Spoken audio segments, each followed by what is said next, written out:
अंधकार और प्रकाश ये क्रमशः आकाश से प्रकट होते हैं और उसी में लीन हो जाते हैं, किंतु आकाश इनमें लिप्त नहीं होता।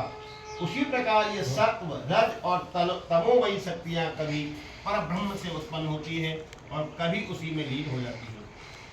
इसी प्रकार इनका प्रवाह चलता रहता है, किंतु इससे आकाश के समान असंग परमात्मा में कोई विकार नहीं होता। अतः तुम ब्रह्मा आदि समस्त लोकपालों के भी अधीश्वर श्री हरि को अपने से अभिन्न मानते हुए भजो, क्योंकि वे ही समस्त देहधारियों के एकमात्र आत्मा है।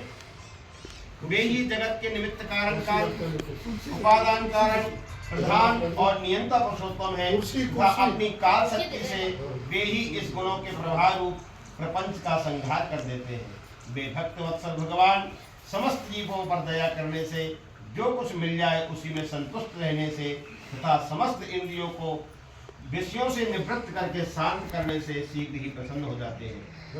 पुत्रैष्णा आदि सब प्रकार की वासनाओं के निकल जाने से जिनका अंतःकरण शुद्ध हो गया है, उन संतों के हृदय में उनके निरंतर बढ़ते हुए चिंतन से खिंचकर अविनाशी श्री हरि आ जाते हैं और अपनी भक्ताधीनता को चरितार्थ करते हुए हृदय आकाश की भांति वहां से हटते नहीं।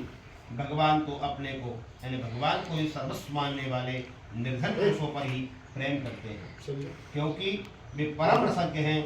उन अकिंचनों की अनन्याश्रया अहेतु की भक्ति में कितना माधुर्य होता है इसे प्रभु अच्छी तरह जानते हैं। जो लोग अपने शास्त्र ज्ञान, धन, कुल और कर्मों के मत से उन्मत्त होकर ऐसे निष्किंचन साधु जनों का तिरस्कार करते हैं, उन दुर्बुद्धियों की पूजा तो प्रभु स्वीकार ही नहीं करते। भगवान स्वरूपानंद से ही परिपूर्ण है। उन्हें निरंतर अपनी सेवा में रहने वाली लक्ष्मी जी तथा उनकी इच्छा करने वाले नरपति और देवताओं की भी कोई परवाह नहीं है। इतने पर भी वे अपने भक्तों के तो अधीन ही रहते हैं। अहम भक्ता पराधीन।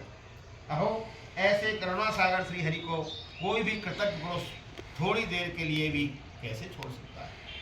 श्री मैत्री जी कहते हैं, विदुर जी, भगवान नारद ने प्रचेताओं को इस उपदेश के साथ साथ और भी बहुत सी पश्चात वे ब्रह्मलोक को चले गए। प्रचेतागण भी उनके मुख से संपूर्ण जगत के पाप रूपी मन को दूर करने वाले भगवत चरित्र सुनकर भगवान के चरण कमलों का